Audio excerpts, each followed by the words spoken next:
And we are live. Jazz hands.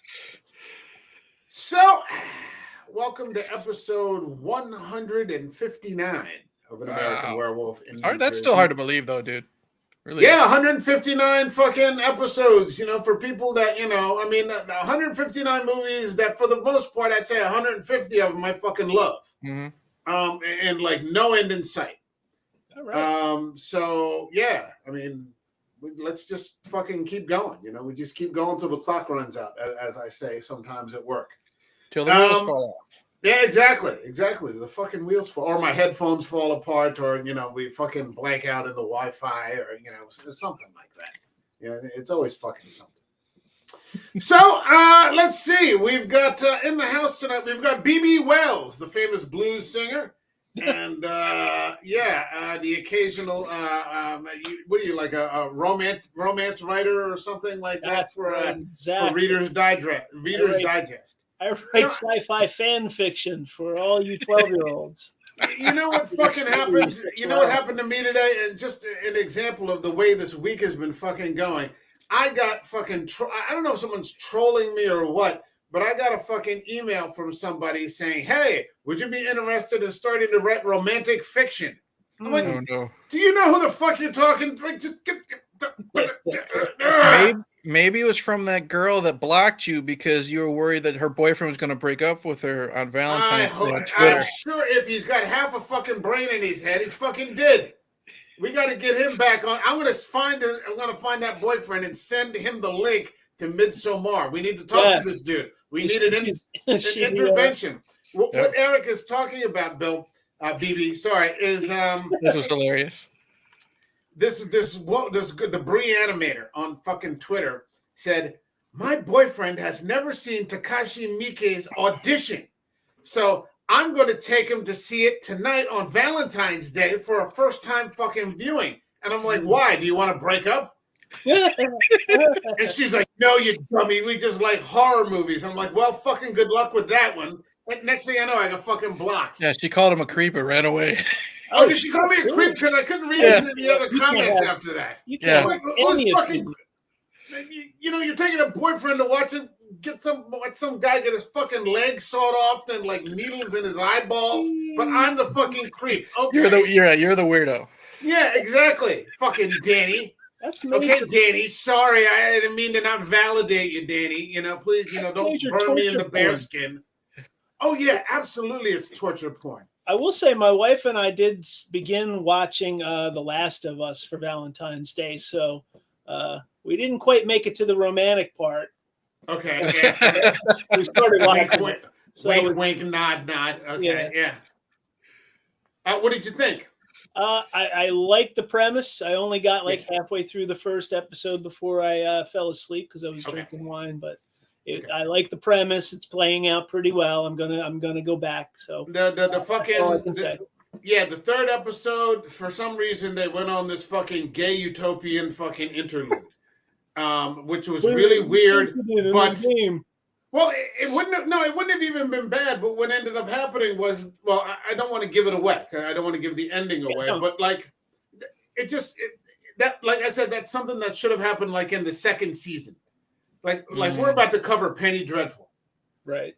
And in the middle of that, you got that guy Dorian Gray, and he's just a fucking libertine. He gets it on with men, and he gets it on with women, and he gets it on with fucking everybody.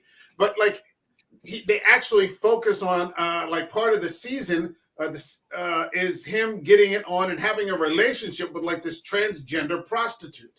Like in the end of the 19th century, it's like a very exotic thing. Mm-hmm. She's this transgender woman who's like at the top of this brothel, like you have to, whatever, say the magic word or know the secret handshake or something like that.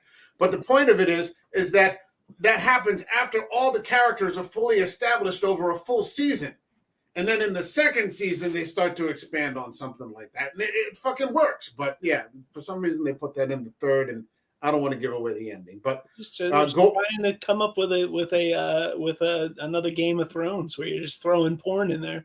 Mm-hmm. Yeah, I suppose so. Gore and I are covering it, and then I've been on Frank's with the Harsh Truth because he's doing a week by week episode, and We might be doing it tonight, but he just had a Transformer blowout, so we might do a double episode next week. It's a good aliens, man. They're coming. Everything's going goofy. It's a good fucking show, and you're absolutely right, BB. Also in the house tonight, after that particular fucking interlude, is Eric from Hey Internet. Eric here. Yeah, I'm here. Always good fun. Yep. And always great to hang out with and discuss some fucking films. Yep. So glad to be here. Yeah, man. Always glad to have you, man. So this movie, I sort of look at it as, well, I hadn't seen it in a very long time. Okay. An extremely long time. And we're here tonight to talk about Steven Spielberg's War of the Worlds with Tom Cruise. Always fun to talk about Tom Cruise. We haven't done a lot of Spielberg. Have you done any Spielberg? Since Jaws, we did Jaws. Okay. At the very beginning of the show, like within the first 6 months, I think Ryan and I did Jaws. Okay. But we're here tonight to talk about War of the Worlds, which is a completely different fucking movie. So if you guys are ready, shall we get it going? Please do. All right, we're only 6 minutes in, so why not get started?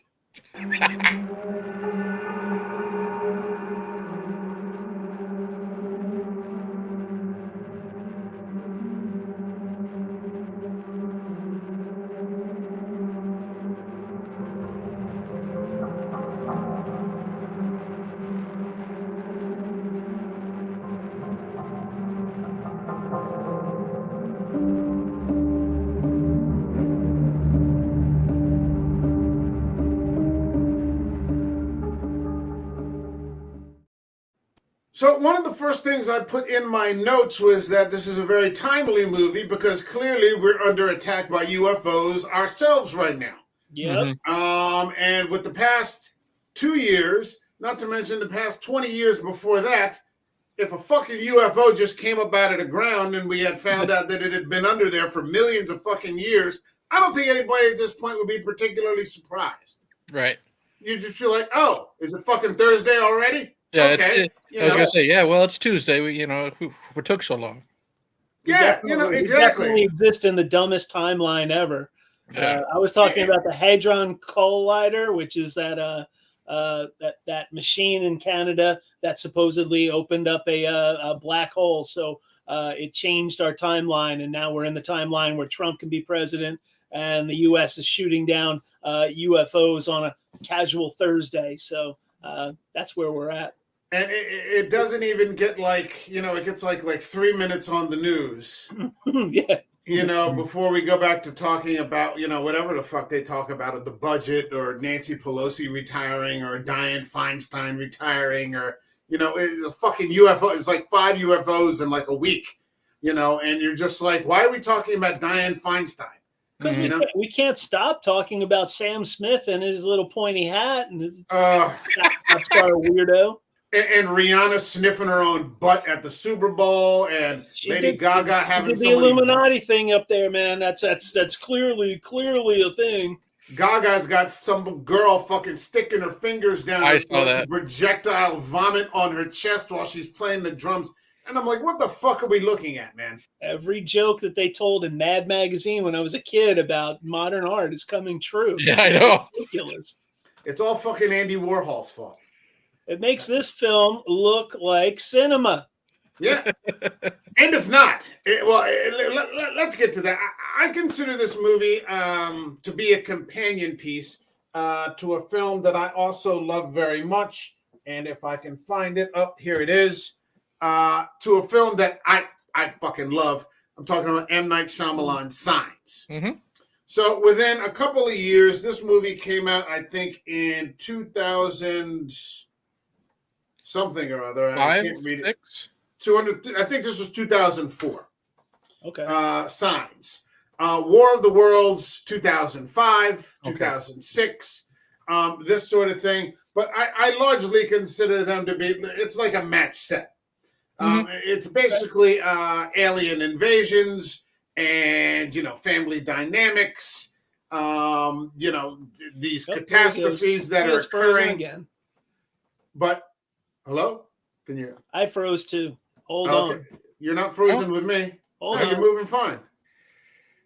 Well, so what ends up happening here, I think with this movie, whereas Signs, can you hear me? Mm-hmm. Yes. Okay. Whereas Signs is, I just don't. Keep going, I Mike. I don't know how I'm supposed to stop drinking doing this. I don't fucking get. Well, it, it's not Lent yet, buddy. Keep going. Yeah, well, I'm not giving that up. I'm giving something else up. I Am don't I know what back? the fuck it's going to be. That's Yeah, my fault, guys. I showed the Illuminati symbol, and they're They just you were came for never you. gone. cyber attack. You were never gone. It's all in your head. So, am I frozen? Am I frozen? No. Remember, what is it? Amazon Women on the Moon, where the guy thinks he's the invisible man, but everybody can see him. Yeah. And you're like, what the fuck is this guy doing? And he's doing all this shit like nobody can see him. And he's like right there in front of everybody. So the thing with this movie is that it's a lot more, the events of the story are a lot more on the nose. Whereas everything is very much inferred, or you might get a microscopic glimpse of something, or just a sound effect from War of the Worlds. Here, you've got full fucking invasions going on. Yep. You've got attacks. You've got the army. You've got, entire fucking, it's almost like Cloverfield with all the evacuations. Mm-hmm. Sure. Eric, and then Bill, why don't you give me your initial thoughts on the film? Because I'm fucking talking too much. Well, my dad was a huge sci-fi nut. You couldn't, like, every Saturday and Sunday, it was always science fiction. And it was usually stuff from his childhood. And I couldn't tell you how many times I've seen the original War of the Worlds. I've never seen it. It's a product of its time for sure, but it's fun. So one of the first things I did, like when he passed, is I got the Criterion Collection version of it, and it's great. So I was super excited to see this one in the theater. Mm-hmm. And I enjoy it a lot, but I definitely think a lot of it can be cut out. I think the performances of Tom Cruise and Dakota Fanning are the main reasons to watch it, because I really enjoy their chemistry. But I can also see why I think I commented on your tweet, Mike, when you said you were watching. It says it is a forgotten Spielberg movie, because other than a lot of the action and some of the scenes with Dakota and Tom, and then of course the Tim Robbins stuff is good, but it is kind of forgettable in parts, because there is just a lot of stuff that is just there that I think can be removed. But like you said, I think it's a good double feature with Signs if this was the first movie. You know what I mean? This was the lead in. Yeah, like, almost like a drive-in double feature or something like that. Yeah, that'd be good. BB, what do you got?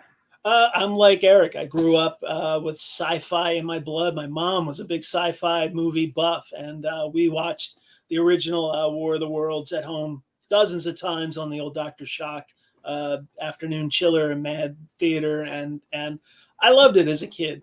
So when this movie came out, I was excited too. And always when there's a remake, the hope is, I just hope they don't screw it up so bad that I hate it, because it's a movie that I love from my childhood. And for me, it was great. It was fine. It was taking this movie that was sort of a low budget horror flick and turning it into this big blockbuster spectacle, kind of like what's the one with Will Smith? Independence Day. So I was, very happy to see it. They didn't screw it up. I thought the action scenes were great, and I was glad they put it back in New Jersey where it belongs, even though they didn't put it in Princeton. It was still in New Jersey and not somewhere out in the Midwest someplace. I enjoyed it. I didn't necessarily think it was the best written script. I thought that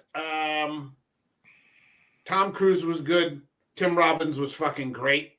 Especially because for me, seeing Tim Robbins, and we'll get to this in a little bit, he was playing against type, or at least the type that I recognize coming off, Shawshank. Because when people think of Tim Robbins now, I either think of Shawshank or I think of Mystic River. And this was neither of those. He can play this type of character good. It's very few and far between. This and Arlington Road. He's really, really good. If you've seen that with Jeff Bridges. I haven't seen Arlington Road. Okay. And when I think of Tim Robbins, I go all the way back to Bob Roberts, that political film. It was like the first thing I saw him in. And he was just terrific in that because he could play against what you think of him as. And then he showed up again in Bull Durham, which we all like. Oh yeah, that's right. I forgot about Bull Durham. I just saw somebody put like their top 5 favorite sports movies, and somebody's number 1, and it was largely agreed upon, was Bull Durham. I always forget about that because I always think of Major League when I think of baseball. He's underrated as a comedy actor, but he used to appear a lot on the Mad TV series, and I thought he was really, really funny, and he could make fun of himself, which is a really positive thing, a real positive trait for him. And he's been in a couple forgettable comedies that people tend to forget. He did one. He was in the Hudsucker Proxy. Yes, exactly. Hudsucker Proxy, fantastic in that. There was also one I think was Cadillac Man, maybe with Cadillac. He was pretty crazy in Cadillac Man, but it was more goofy. He was a psychotic. And then a movie that he was a psycho.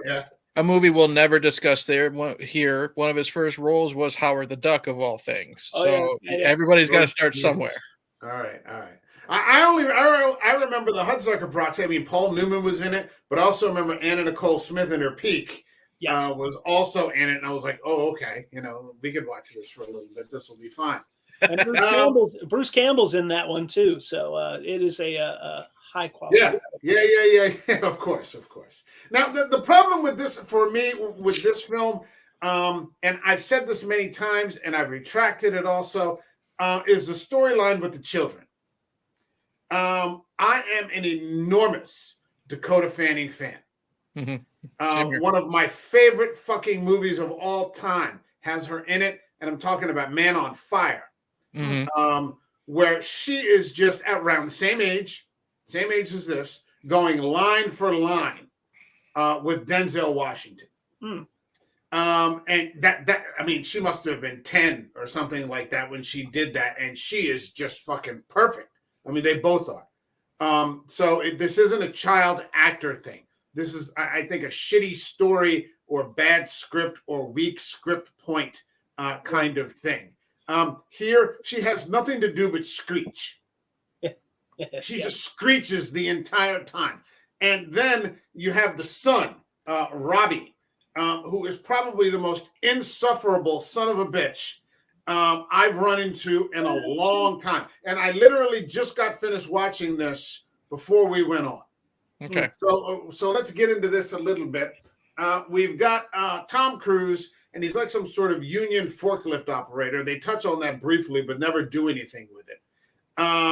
Which is weird because I would expect a bit more from Spielberg. And I don't want this to turn into a Silver Bullet show, like what we did with Silver Bullet, where we just end up shitting on it for like an hour. Promise no, that's not going to happen here. Okay.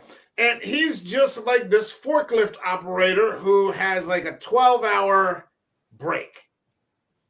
And he goes to pick up, or he goes home where his ex-wife and the children are waiting for him at the house. And I think he pulls up like 30 minutes late, right? Or something like that.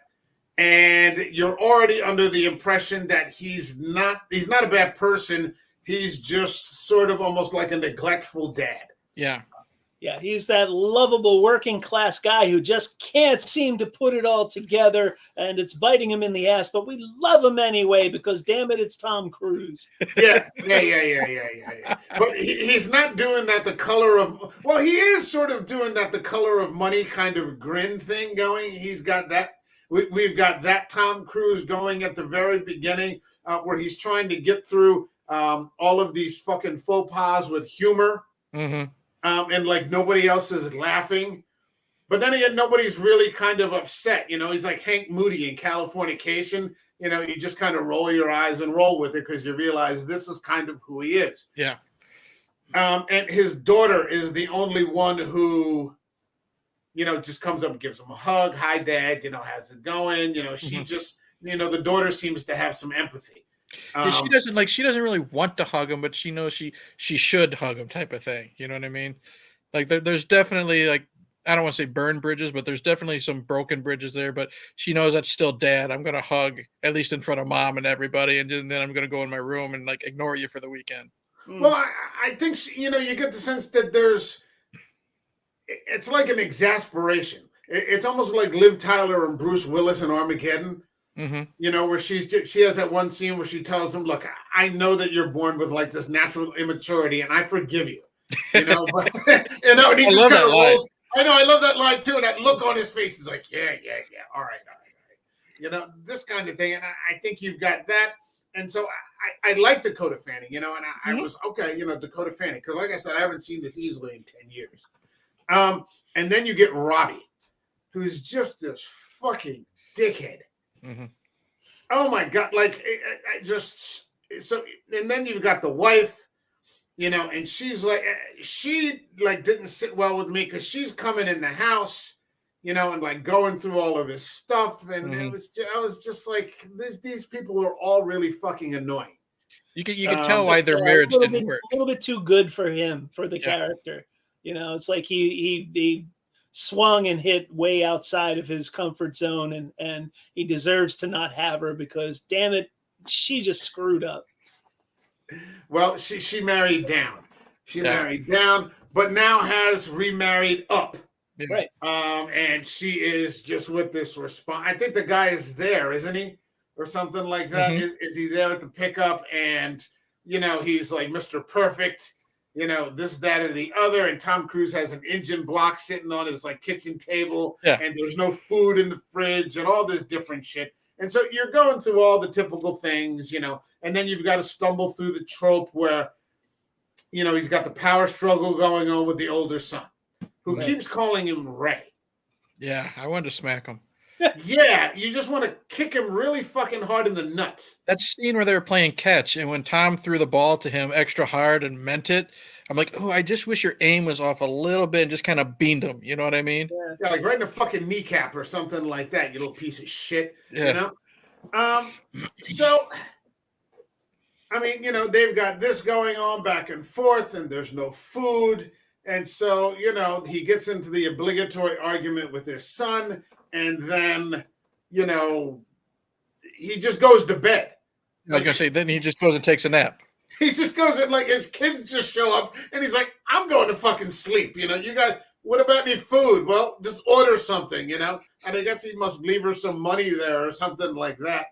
And it is somewhat humorous when he wakes up and like she's ordered from like the health food store. Yeah. And he's like, what the fuck is this? He's like, it's hummus. He's like, it's what? You can tell he was expecting cheeseburgers or something like that. So where's my chili fries? Stuff like that. Yeah, they have a relationship, but then you find out the fucking kid has stolen the car because he's got a really nice car. And then I was just really cemented about not fucking liking this kid. But then you're looking on the news, and in the background, there's been these electrical storms everywhere. And one of the countries that they mention is Ukraine. Ukraine, something is happening in Ukraine, and blah, blah, blah, blah, blah, blah. And I'm like, oh, this is fucking like, art imitating life going on. And so the storms start showing up. And like you said, this takes place in New Jersey. So these lightning strikes are just fucking occurring like everywhere. And you guys take it from there. Well, I thought that I liked because I saw this in the theater, and I'll say that scene with the lightning strikes and that surround sound was just phenomenal. I mean, because they came out of nowhere and they did get me, a couple of times with the jump scare.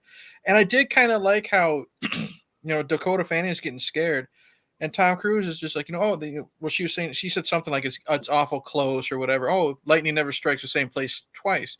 And of course it does. And he's, oh shit, that's a cool moment. And then I kind of really like, because like I said, I saw this like opening weekend, so I didn't know anything that anybody was said. So I didn't know how they were going to do this. And I really liked when he got into the middle of downtown with everybody, and they were just kind of all focused on like where the lightning struck. Right. And I thought, he met the 2 or 3 kids that he knew from like down the block or whatever, and they just all converged to like this center. And just wanting to know how Spielberg was going to have this happen. I thought that was a really cool tension building scene.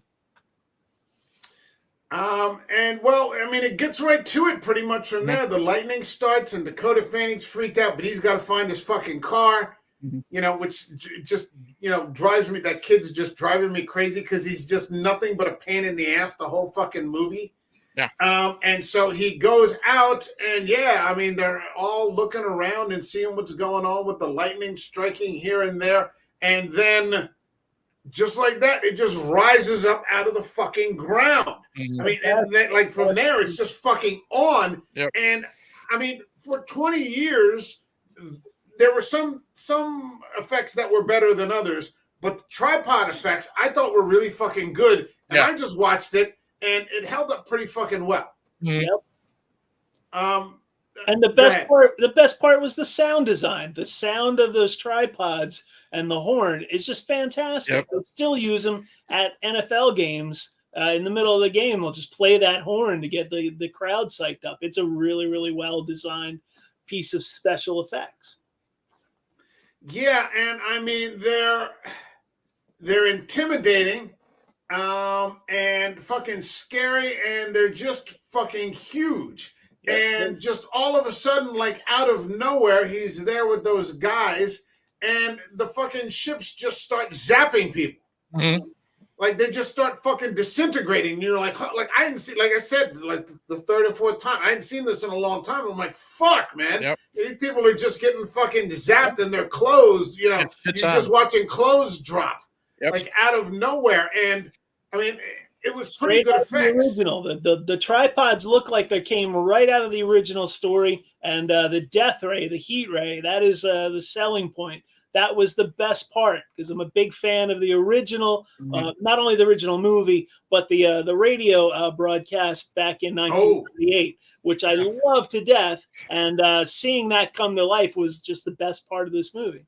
Was that historically? That was Orson Welles, wasn't it? Yes. Yeah, it was Orson Welles, and that led to several deaths, didn't it? People thought that was actually. Is that an urban legend, or did that actually? Not an urban legend. It actually happened because it was presented as a series of fake news broadcasts. They did this radio play, and it was supposed to play out as radio broadcast news breaking into this music show and saying, well, this is happening in Princeton. We talked to this person.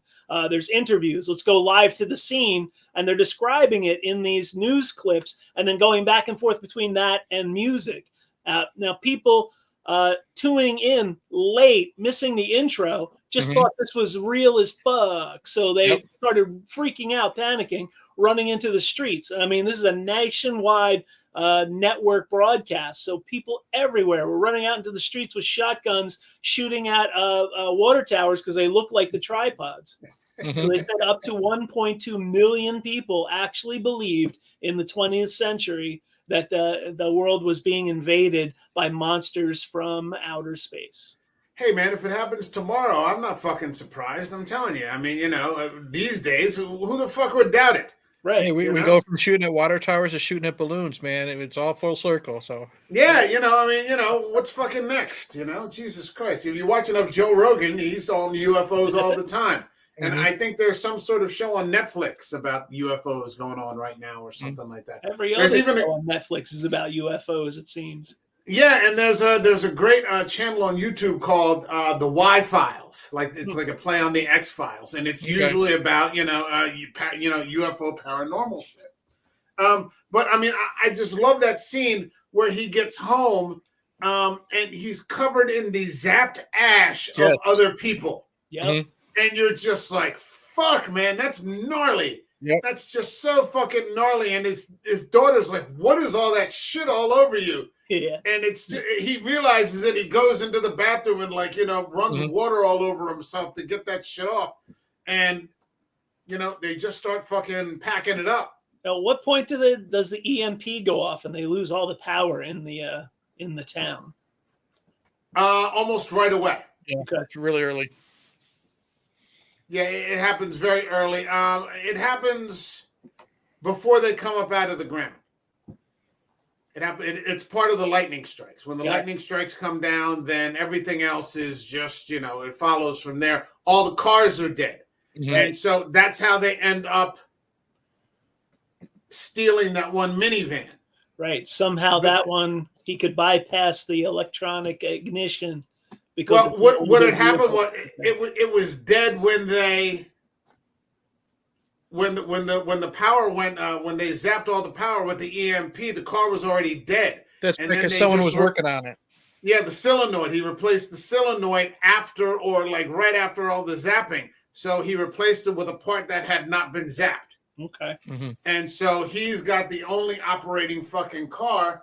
And I mean, there's that one guy, Manny. Manny's the guy who's fixing the fucking car. And he's like, he's trying to tell, like, what are you doing? You'd be like, one of us stealing each other's car. And you're just looking at the, like, what are you doing? Like, get out of my car. He's like, get in the car.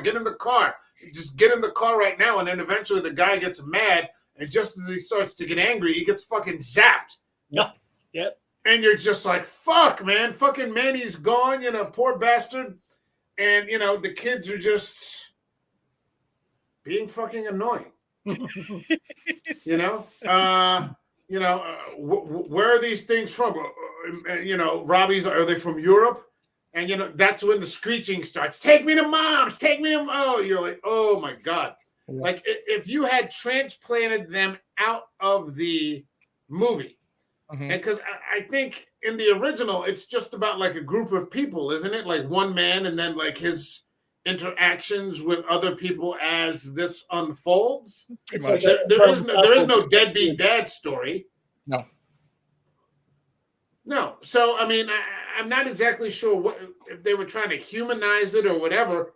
It's like the precursor to that spate of movies that came out where all of a sudden every main character was a tween or a younger teenager, and the teenagers knew what was going on, and all the adults were idiots. And there was just like a dozen films like that, and this seems like a precursor to that, where they're trying to make it centered on the kids. The dad's a bumbling idiot, and the kids are the ones that are driving the plot. But they're not. They're just kind of in the way. Well, I didn't say it was well done in that trope, but it definitely seemed like one of the films that came out just before there was a million of those types of movies. Now, one of the things that I thought was really fucking effective was that you only got brief glimpses, really, until you got towards the end. Until you got to the end, you only got brief glimpses, or, you saw the tripods, but then they go to his ex-wife's house locally there in New Jersey, and you have that fucking plane crash scene. That's a good scene. And you're just like, holy shit. Like, it just sounds like the fucking apocalypse is going on outside the house, but you can't see anything. Yep. I mean, that's just great Spielberg work. Yes. There are moments in this you're like, this is top-notch fucking Spielberg shit.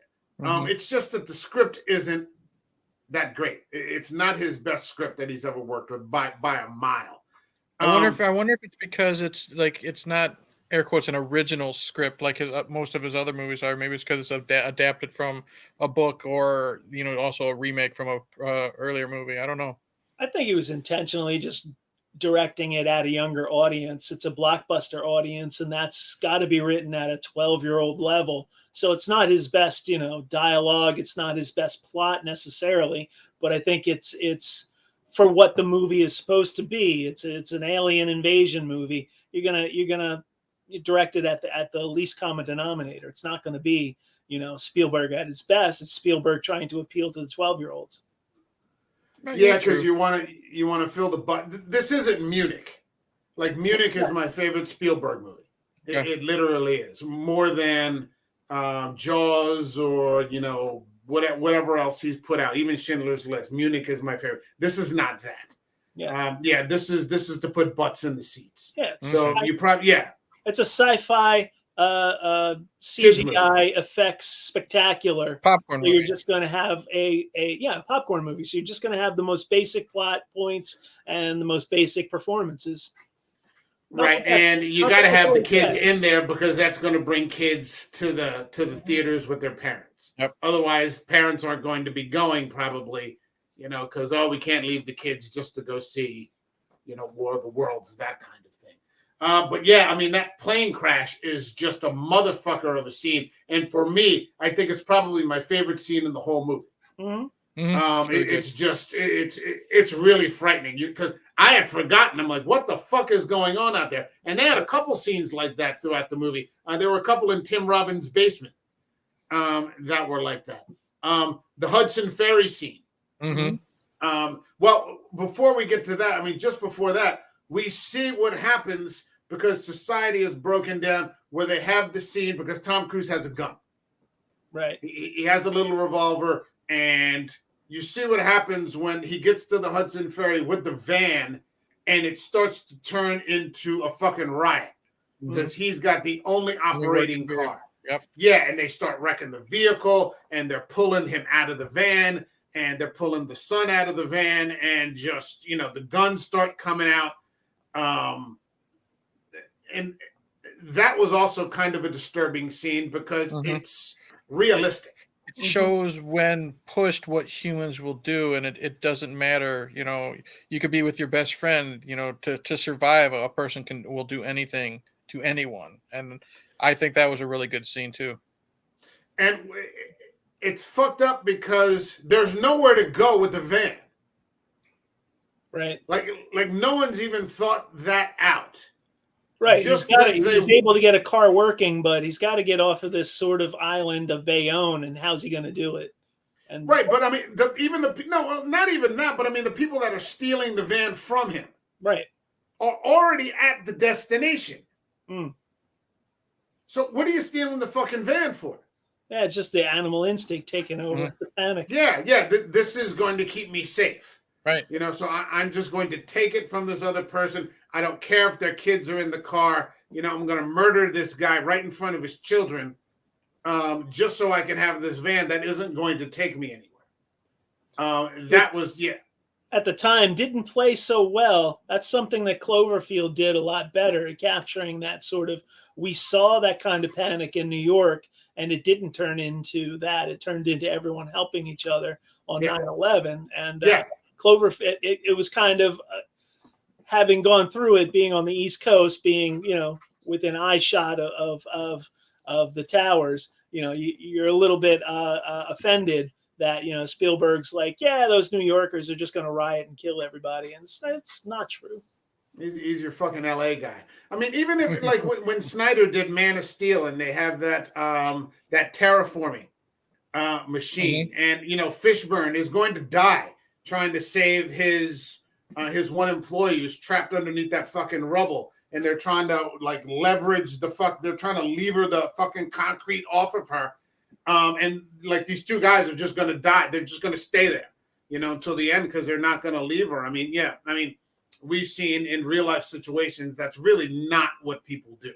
Right. At least not over in the short sense. Who knows over a prolonged sense what's going to happen? You may get some Cormac McCarthy's The Road going on, this, that, or the other, but for all intents and purposes, for War of the Worlds, he's telling the least common denominator story. So okay, people are going to panic. They're going to take your car. They're going to be assholes. Okay, we get it.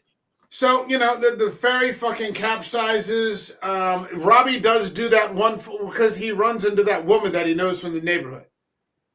And they get fucking separated in the rush because they start to raise they find the one tripod. And so they take off in a panic and leave all those people, just hanging there. And Robbie goes up that's the only useful thing he does during the whole fucking movie. He goes up and saves those people that are hanging onto the door to the ramp and brings them over. It's the only redeeming thing he does the entire time. They get over to the other side, and here's where Robbie goes full fucking asshole because they run into the army. Yeah. Yep. And, Tom Cruise, basically, you're like maybe at the start of the apocalypse here. You're this one fucking guy who's like a forklift operator or something like that. You're just been jacked, for your minivan, and you're trying to keep your kids together, and your asshole son has to run off and watch the army fight the aliens, right? rather than stay with his little sister and his dad. And what I didn't like about that is they had already showed scenes about how Robbie's kind of her protector. When she's having that panic attack, he gets her to cross her arms and count or whatever he has to do. So he's there to look out for her because Dad won't. In his mind, Dad is not going to look out for her. But then, like you said, Army shows up. He just fucking books it and doesn't even look twice. Like, well, I get why he doesn't look twice at his dad, because that relationship. But he even just kind of kicks his sister to the curb, which I didn't like because he was already, like I said, taking care of her, and that's what made me really not like him. Well, he's got this thing going on where he thinks that everybody should fight. Mm-hmm. Like, we should go back there and get him, and you're like, what the fuck? And Tom Cruise is like, what part of this involves taking your 10-year-old sister to war? Mm-hmm. Like what part of your plan is going to cover this? And there are quite a few, little shouting matches where, Robbie has to grind his axe. Right. But, when he just takes off, I'm like, I'm just fucking done with this kid. I just fuck this kid, He yells at the alien, says, just take him. Yeah, just go. Just, offer him up to you. And like he has to leave him, and they have to leave Dakota Fanning under the tree. Mm-hmm. And then Dakota Fanning's about to get grabbed by these two fucking strangers. So he has to it's just a terrible situation. And there's that one scene even at the diner next to the ferry where Tom Cruise just like bursts into tears because like he doesn't know what to do. Like he just got jacked. They stole the van. I think they got his gun. And it's just, he's like, there are a couple of scenes that kind of let you know that he doesn't know how to be a dad. They don't expand on it very much. They touch on it very lightly, but there are a couple of scenes in there, and that's one of them. He loses his fucking son to go with Dakota Fanning. Mm-hmm. But all's going to be well, because there's a guy with a shotgun raising his hand in the air saying, come on in here. Come on over here. And you're just like, oh, okay. We're going to be all right. That he could not have cranked up the stereotypes more if he hired a team of writers to just do stereotypes, because that is the worst stereotype scene I've ever seen.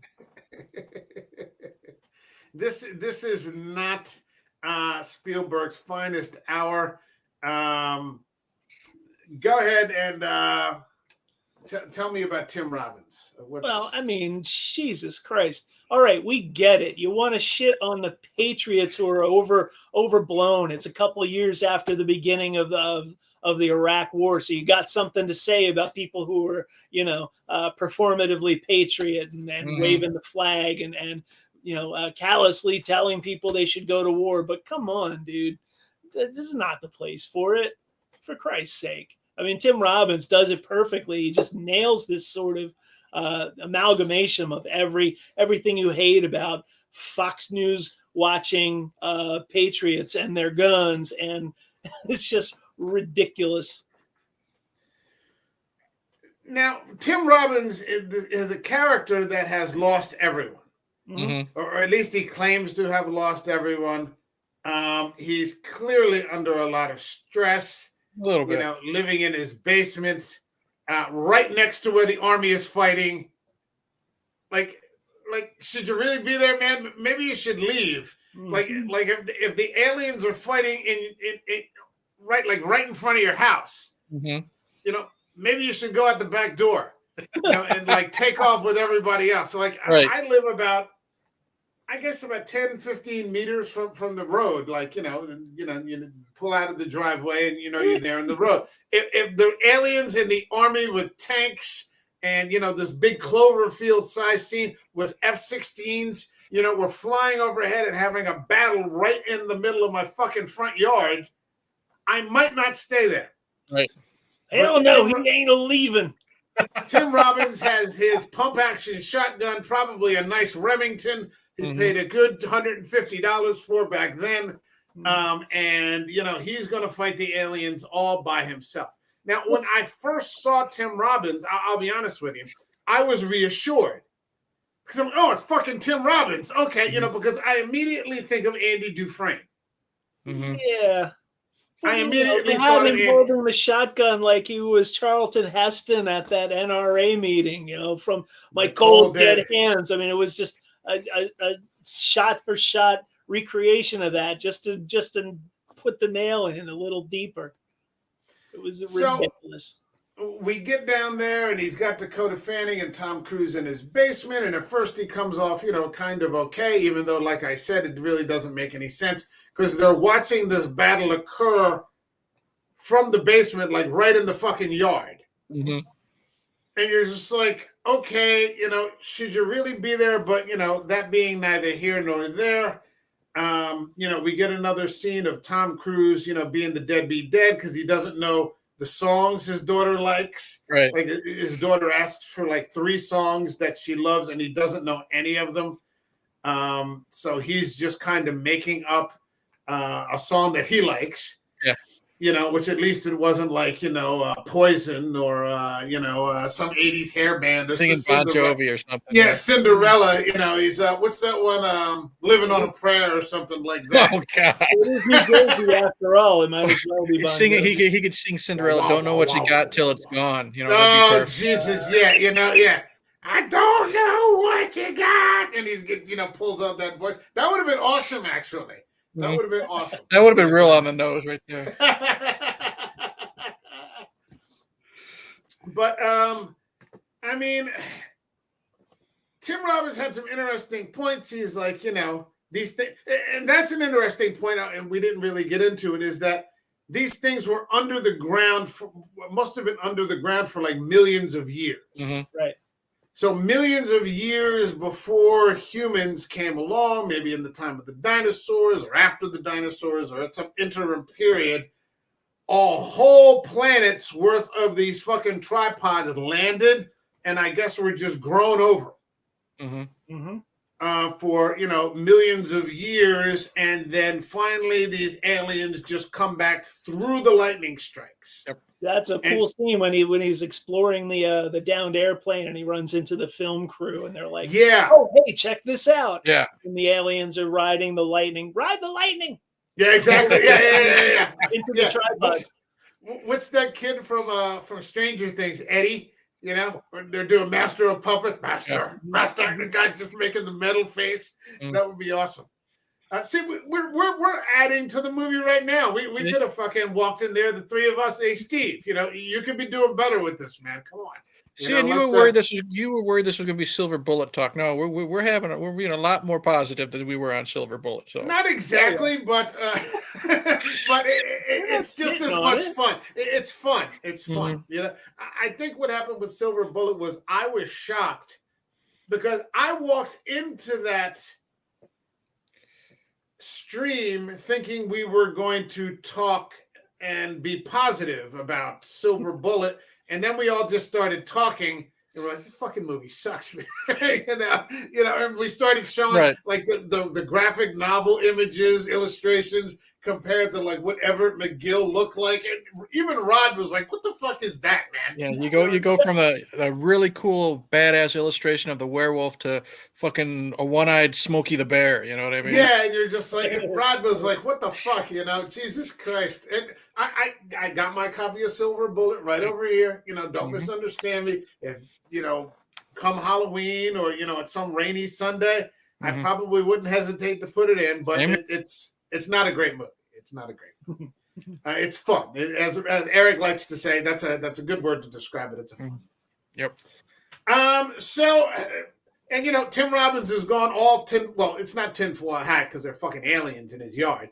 It's like they defeated the greatest power in the world in a couple of days. This is an extermination, and at first it kind of makes sense in a weird sort of way. But then you get to the scene where the tentacles come down into the basement. That was cool. I really liked that. I thought that looked really cool of them just observing everything. Yep. And then the aliens come down. And the aliens, to me, looked exactly like the aliens from Independence Day. Mm. Mm-hmm. Yes, yes. Yeah, damn close. Yeah. They looked just like the fucking aliens from Independence Day, and they're going through the basement, and they're going through all the things, and they're looking at the photographs and they're like handing them back and forth to each other, and I'm like, what the fuck is going on here? This is really fucking weird. And Tim Robbins, him and Tim Robbins almost come to blows because, like, I think he wants to start shooting. Mm-hmm.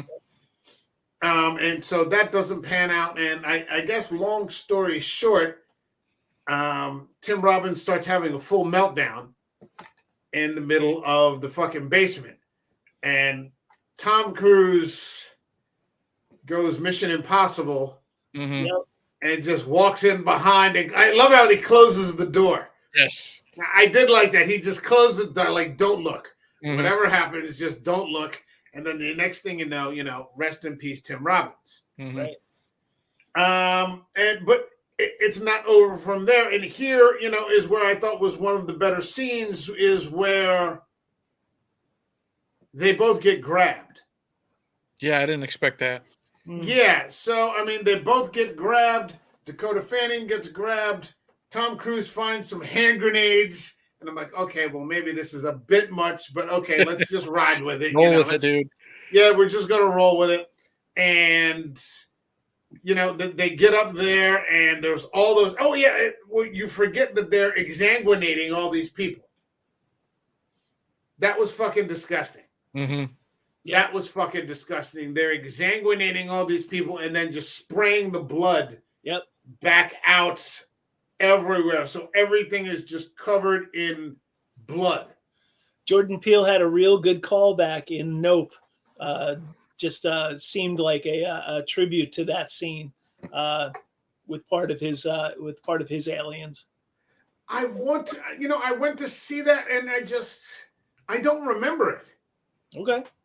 I don't remember it. Like I went to see it. I took my dad to see it, and we're sitting in there. And maybe it was because I had to wait an hour or something. It was like 45 minutes of previews. Oh, Jesus! And then you watch the movie, and like now, I literally I can't remember very much about it. But that's just one of the things. If I say anymore, I'll give the movie away. If no one's seen Nope, I haven't seen it. I don't want to give it away. But it's a cool callback to this War of the Worlds version in there. It reminded me a little bit, but yeah, okay. That was like an interesting, and now that I think there are a couple, because I remember the beginning. It's a combination of this and Signs. It's kind of a combination between this and Signs, as I remember, because it goes full at the end, but like everything right up to that is just kind of loosely implied. Okay. But okay, they get Dakota Fanning, the grenades come out, and the army guy helps him. Mm-hmm. And the next thing you know, they fucking nuked one of these ships. Yep. And then it's kind of over at that point. Suddenly they're just all walking everybody decides they're going to walk to Boston. Right. And for some reason the ships are melting down. You get to see a quick army battle that really doesn't do very much. And then they arrive at the ex-wife's house. I did like the fact that Tom noticed that the alien shields were down because there were birds landing on them. I thought that was kind of a little neat idea how he saw that, so he was able to tell the army that now they can fire and then now they'll do damage and stuff like that. Because that was something that had happened earlier with Dakota Fanning, where she said the birds are funny. Mm-hmm. I don't think the birds could touch her, but now the birds were, and again, like Signs, there's an unexplained reason why these aliens have sort of fallen off. And I think in Signs it was water. Mm-hmm. Yep. There was a problem with our water. Here, it's figured out how to burn them with water. Yeah, here it's in the basement. I think, if I'm not mistaken, one of the aliens drinks out of a spigot, like he's a 12-year-old kid playing baseball in the summer, for some weird reason. But he does that, and that's like your clue on what's coming. I don't remember that, and I just watched it. Like I literally, maybe I did, maybe I missed that one little part. But they get back to the parent. They get back to the ex-wife's house. Tom Cruise is suddenly a dad now, I guess. and yeah, I guess. And then, the little Dakota runs up to her mom, and the wife says thank you, and then that little piece of shit comes down the stairs. And Tom does not slap him. If I was Tom Cruise, I would have run like Charlie Brown kicking that football and kicked him square in the fucking nuts as hard as I possibly could and said, you little piece of shit, since you ran over the fucking hill, I had to fucking murder someone and your sister almost got fucking kidnapped. There's blood spraying everywhere. I would have walked up to him and said, "Oh, big army man, huh? You had to run home to mom, From now on, just call me Ray.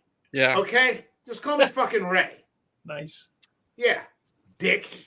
I mean, I guess he's trying to say something about teenage boys looking for independence from the dad, but Jesus Christ, that was annoying. Yeah, this kid was completely unnecessary to the story. Dakota Fanning was largely unnecessary to the story, except you could have just had a Tom Cruise movie where Tom Cruise is just a guy, and you're viewing this alien invasion through the lens of one guy. And for comparison, I mean, look at the difference in the family dynamic between Tom Cruise and his family here and what Mel Gibson had in Signs. Right. So much better. Yes. So much better. The recent death of the mother. All these things that they just don't talk about. That just kind of come bubbling over. Joaquin Phoenix as the brother who moves in with Mel Gibson to support him, while he's mourning, the passing of his wife. That he kind of hangs up the collar for 6 months because he's just so angry, about the way, not just that his wife had died, but the way that she died. Right. The fact that, they have that dinner at the end of the movie and all the feelings sort of come bubbling up. That's such a good scene. Yeah, with Rory Culkin. Is it Rory Culkin? Yes. And the little girl, and everybody just starts crying, but they love each other, and all these sorts of things. That's so much more well done than what happened here with this screech fest power struggle. And M. Night Shyamalan's just such a better writer, and he was still early in his career. He wasn't just sleepwalking through The Last Airbender at this point. He was actually trying to make a really good movie. Yeah. And, he was hot. There's no denying he was hot back then, man. Oh, yeah. He was on fire, and even with movies that he produced, which, like, I'd like to, did I do a live video or that, or might have did pre-recorded with that movie Devil, with the people locked in the that takes place in Center City, Philadelphia. That's a good one. And it's just it's really good stuff. So I don't think we're too far off the mark to say that this could be a lot fucking better.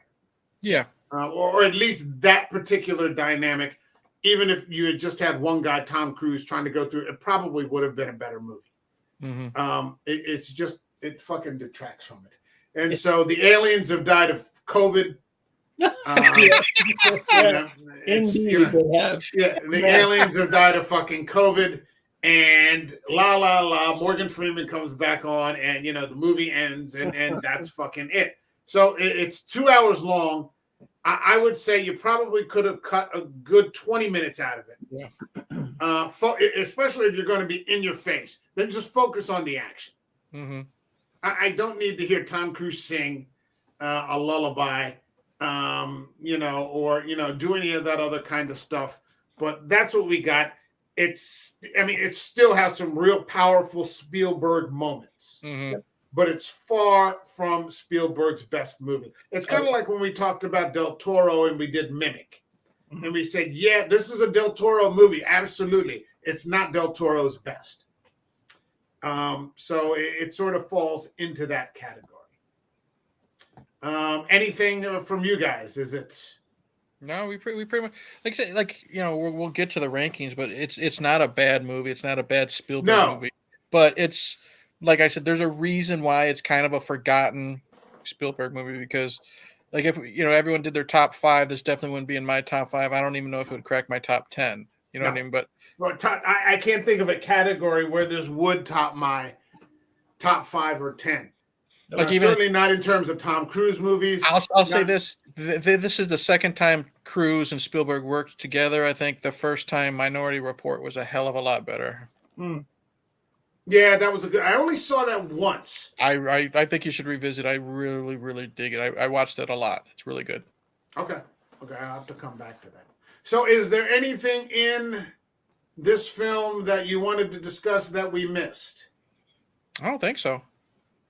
I mean, they could have played up the whole germ thing a little more. Yeah, it was very powerful at the end of the original, with the hand just reaching out, sort of dying. Which that wasn't played where to the point it could have been, for the sake of action and Jerry Bruckheimer style explosions and stuff. But other than that, it just is what it is.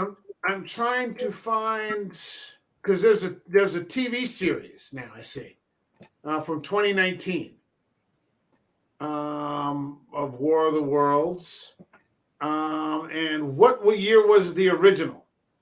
64 was it? No, that was 53, my man. Was it really? Okay, yes, it's that early. Yeah, here we go. I'd like to find if it's. Okay, it's on Paramount. Oh, it's on Amazon, the original Amazon. Yep, 1953, and then let's see, and then the remake was 2005, and the television series, season 3 is this year or 2000 or 2022, so last year. So. Oh, it's gone 3 seasons. Yes. All right, maybe I'll see if I can find. Okay, so this is on Amazon, the original. So maybe I'll look at that. I'd like to see it for comparison. I have a distinct impression that I'm going to like it more. It's got Gabriel Byrne, so I'm interested.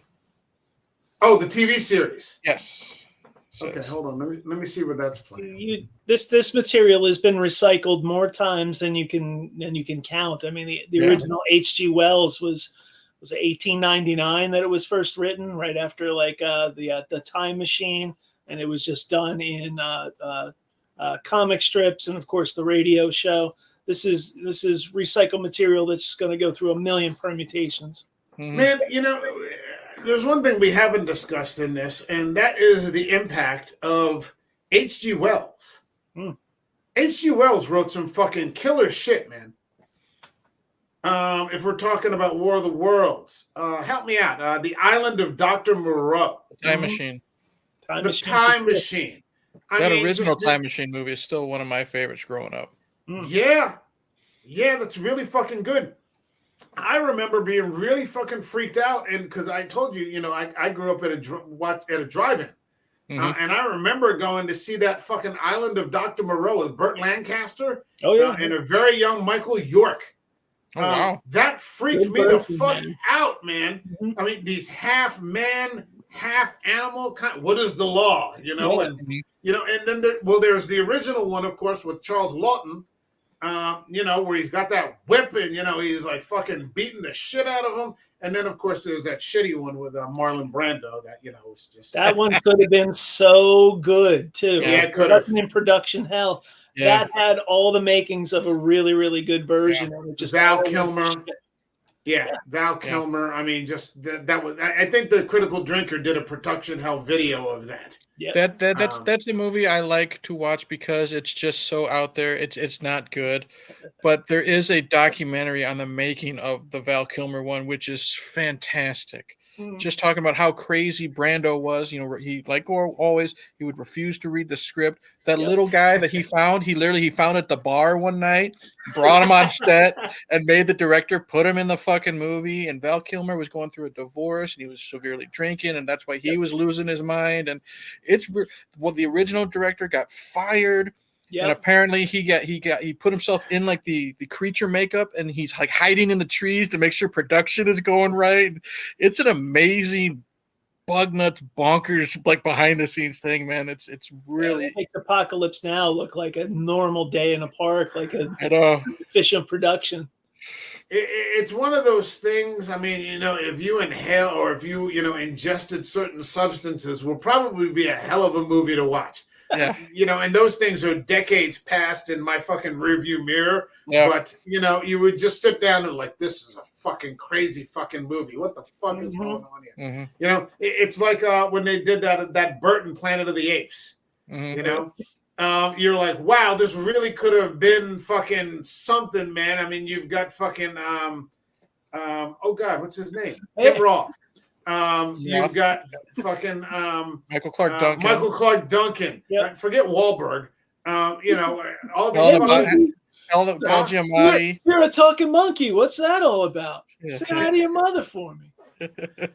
Jesus Christ! It had a great cast as the apes, like Helena Bonham Carter, Paul Giamatti as the one that's selling the apes, the orangutan selling.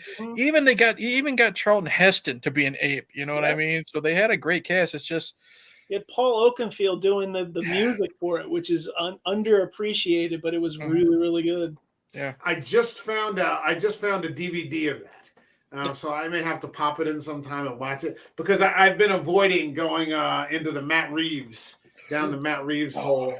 so good, dude. Yeah, they are, and there's the original. They just announced they just finished filming the brand new one coming out, so I'm excited for that. Oh boy, but no Andy Serkis. Well, they didn't say that. They just said no Caesar. Doesn't mean Andy's not there. So yeah, okay. All right. I would be very surprised if they didn't get him somehow involved. You know what I mean? Because he was in all three of them. So we'll see. Andy Serkis, as far as I'm concerned, pretty much can do no wrong. So yeah, I'm good. Mm-hmm. All right. I think we've come to the point, and again, let me say this, and we're an hour late. Don't ever hesitate to go to your local bookstore or Amazon and actually just buy the fucking book. Mm-hmm. Oh yeah. Don't ever hesitate, with something like this, especially, or any kind of book, to just go directly to the source material. Find a nice copy or a used copy. You can find a used copy probably for a fucking $1 at this point. Yep. Anywhere. Give a used book a home. Mm-hmm. Read it. And then you can make an accurate comparison between, what Wells intended, what Wells said, and, what ended up going out on the cellulite.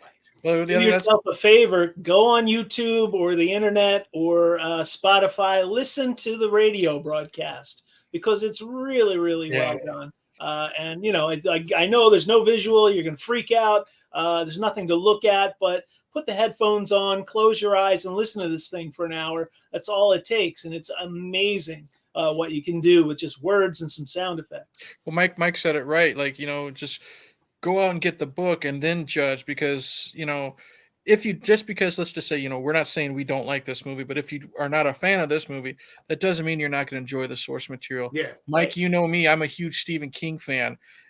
If I went by, buying the books based off of how much I enjoyed the movies, I'd probably have like 5 books. You know what I mean? Yeah. I mean, if you look at Children of the Corn, we talked about how they're doing another one of those fucking Children of the Corn movies.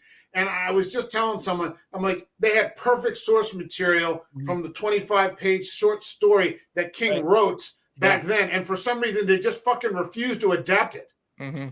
Like, King gave you everything right there. Arnold. Running Man was a lot better than Arnold and what's his name? Family Feud. Yeah. The Bachman books. Fuck, that was a great story. That'd be a great story to make today. Yeah. I don't think anybody would have the balls to make it in this fucking political A lot of climate. people talk about, Pet Sematary and all that stuff. His Bachman stuff was a lot darker than people realize. Yep. Yeah. It's good shit. They should adapt The Long Walk or The Long John of his The Long Walk. Long Walk, Yeah. That's fucking. There's just a limitless amount. I'm looking forward to Flanagan, especially. It looks like he's going to get a hold of the Dark Tower for multi-seasons over it. And my dream, my fucking dream is that they finally get Javier Bardem cast in the Roland role. I don't know if he'll want to commit that much. I can see that. But yeah, Javier Bardem is Roland. Mm. Okay.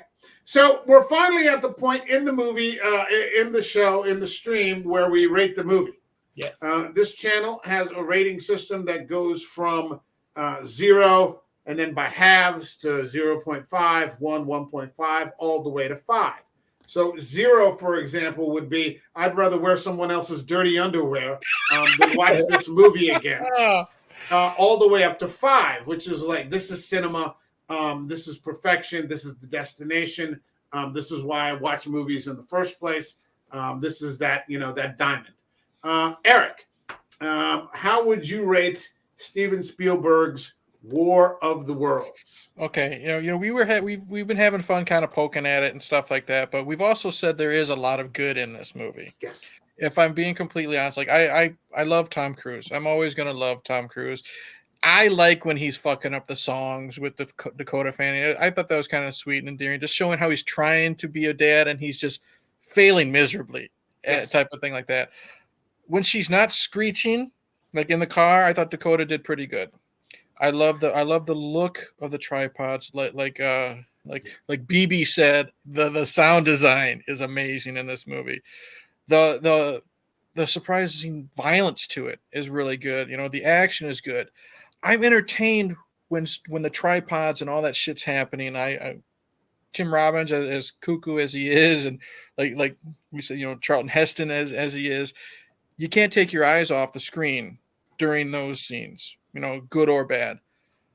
But a lot of it is kind of very slow. Like you said, we could definitely cut out 20 minutes. I hated Robbie. And like I said, especially because he ditches his family, especially his little sister that he was taking care of. They made a point to show that. And then he shows up at mom's house. But all that was said, I'm going to be honest, I'm going to give it a 3.5. It's not good enough for a 4 for me because, like I said, cut out 20 minutes, cut out Robbie and a lot of the other stuff that we don't need. We don't need them going to mom's house or any of that. But I'm still entertained enough to give it 3.5. I think that's pretty fair. There's enough, like you pointed out, like I like to say, there's enough fun stuff and entertaining stuff in it to, I think 3.5 is pretty fair. Okay. And before we move on to BB there, I just want to say I believe this is currently streaming on Amazon Prime. And I think you said HBO Max. HBO Max, yep. HBO Max and Amazon Prime. So if you want to watch this, go see for yourself. Don't take our word for it. We could be full of shit. Maybe you think it's the best thing you've ever seen. Totally cool with that. The original right now is streaming on Amazon Prime. And I think the television series is streaming on Amazon Prime. And it does have Gabriel Byrne as one of the starring characters. So Gabriel Byrne's pretty much always worth watching. All right, BB,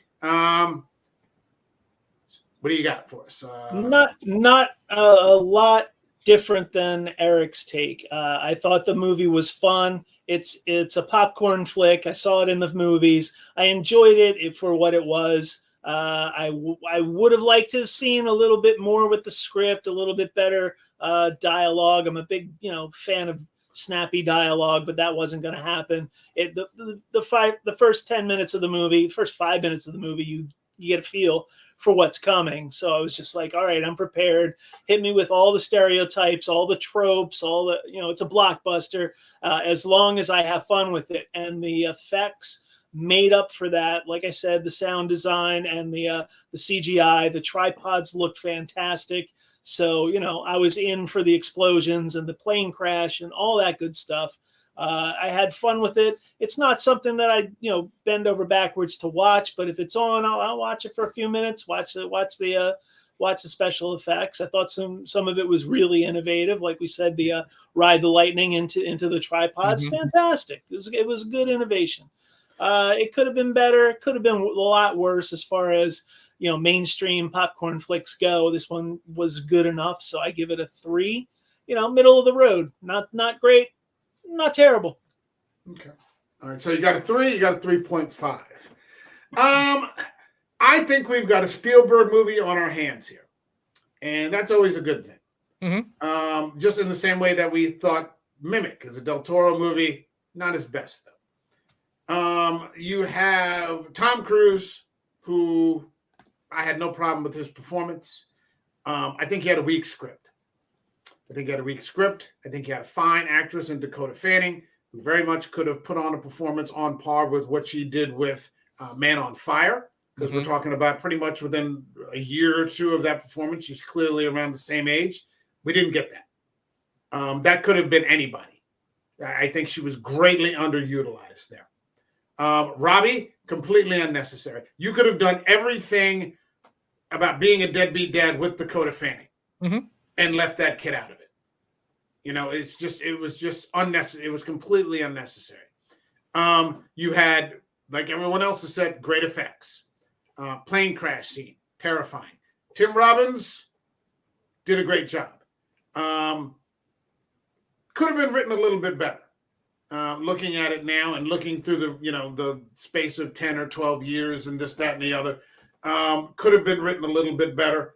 There are more than a few things that could have been written a little bit better or just taken out of the movie. A 2-hour movie could have been easily an hour and 40 minutes.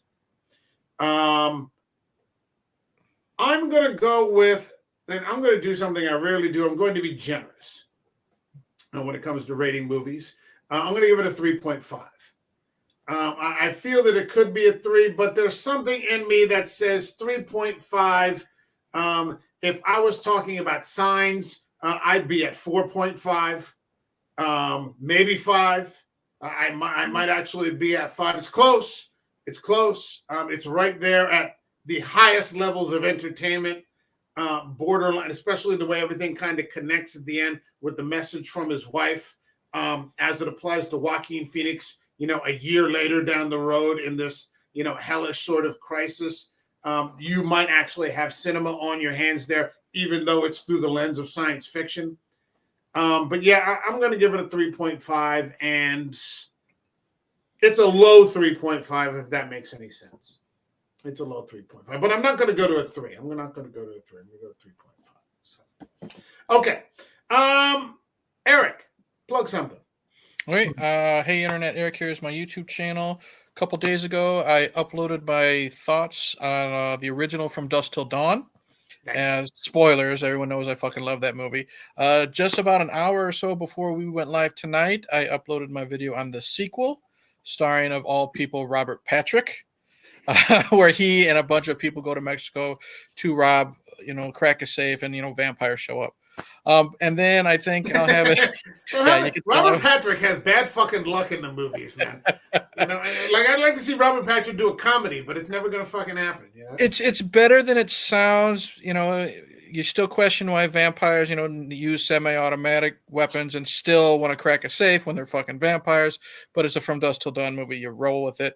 And then I plan on, what's today, Wednesday? I plan on by Friday or Saturday having a video uploaded on the third movie, which is a prequel called The Hangman's Daughter, where we find out I guess you would say, the origin of Salma Hayek's character, how she became involved. She's obviously not in it, but I know Michael Who's playing Partridge. Santanica? Some chick I've never heard of. No, I'm sure fucking hot Mexican chicks are just fucking down there, you just pick them like fucking apples off the tree down there. She's good to look at. Michael Parks returns. He was in the first one. He was Earl, the ranger that was killed in the very beginning. He returns as Ambrose Bierce, and this is how they're kind of explaining how he disappeared, at the end of his life. No one knows what happened to him, and it's even got what's his name, Tamara Morrison, from Attack of the Clones and the Book of Boba Fett. He's actually the guy who plays the Hangman. And I've seen a lot of his scenes so far, and he is frightening in this movie. So that's the plan so far. My question is, when are you getting the Underworld, man? After From Dusk Till Dawn, because the reason why I picked From Dusk Till Dawn is there's only 3 movies and Underworld has 5. And they're all fucking great, man. I love those Underworld movies. I got them all on fucking Blu-ray. Yep, those are coming next. One of them. Some are better than others, but they're all fucking good. It's the only way to look at Kate Beckinsale in vinyl and leather. Yeah, exactly. I can't think of another thing that I've seen her in. Oh, she was in Van Helsing. Van Helsing. Yeah. Where she's in a. Let's hold on. Oh, wait. Here we go. There you go. She's in Skippy fucking bustier and some tight leggings in the late 19th century, because that's what they all wore back then. Snug yoga pants, leggings, and a big fucking bustier. I'm okay with that. So, yeah, that doesn't hurt at all. All right, BB, anything going on, or are you still in chill mode? I got nothing. I'm in chill mode. Still looking for people to play Dungeons and Dragons with. Just got this module from my past in the mail nice. from Amazon. I am just traveling backwards in time and waiting for the Gary Gygax documentary to come out, the newest one. So that is it. I am geeking out on D&D. Can't wait for the movie to come out too. Yeah, the movie looks like it'll be fun. I think. With Chris Pine. Yep. That's got that's had a fucking serious resurgence over the past 10 years now. D&D. I think Stranger Things have probably helped it a little bit. Big help.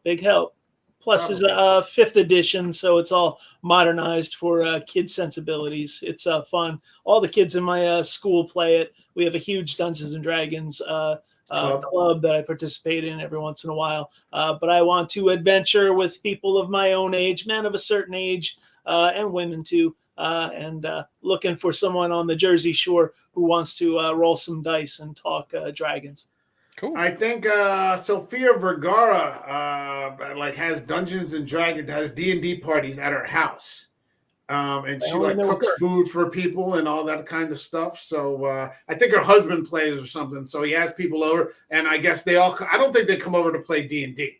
I want to play. You know, I'll make every fucking session. You know, I'm gonna be there, no problem. Is Sophia gonna be there? Yeah. Speaking of Wahlberg, don't talk to her like that. Yes. Okay. For me, I was going to be on Frank's channel, The Harsh Truth, but I think he's had a Transformer blowout, so I don't think we're going to be having a stream tonight. I was going to stay up and do a 10 p.m. stream. UFOs. That goes with that saying at this point. He's probably already been fucking exsanguinated. But, there's that. And then I was going to do tomorrow or Friday a complete 3-season fucking go-off stream about Penny Dreadful. I was just going to get in the stream because I've just watched, or I'm in the process of watching the 3rd season. But then I've come up with the idea where I think Gore and I are going to do a collab, and it might be on Penny Dreadful, but on different series, and do 1 week episode by episode like we're doing with The Last of Us. All right. So after we finish The Last of Us, we're going to start looking at series because there are a lot of good fucking horror series out there. I mean, obviously not the X-Files. You know, that's like 13, 15 seasons. I mean, that's too much. Shit. But a nice 2 or 3 season series out there. That's accessible. Who knows? We could maybe even get into Del Toro's Cabinet of Curiosities. That's a nice 8-episode thing. You've got Junji Ito's Japanese Tales of the Macabre. I got the Junji Ito behind me there, behind my hat. So I think I'm going to cut loose of the long stream, and maybe we're just going to break it down episode by episode.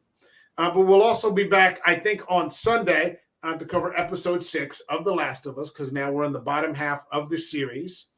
And then next Wednesday, a week from today, American Werewolf will tackle episode 160 with Exorcist 3. Yes. So we've been looking for that for a long time. John asked for us to give him that delay while he rehabs his knee. So we'll be launching that with George C. Scott, the great Brad Dourif. What a film for John to come back from. Yeah. And, that's a movie that I've probably been talking to John about since it came out. Now, 1990. I met John in 1987.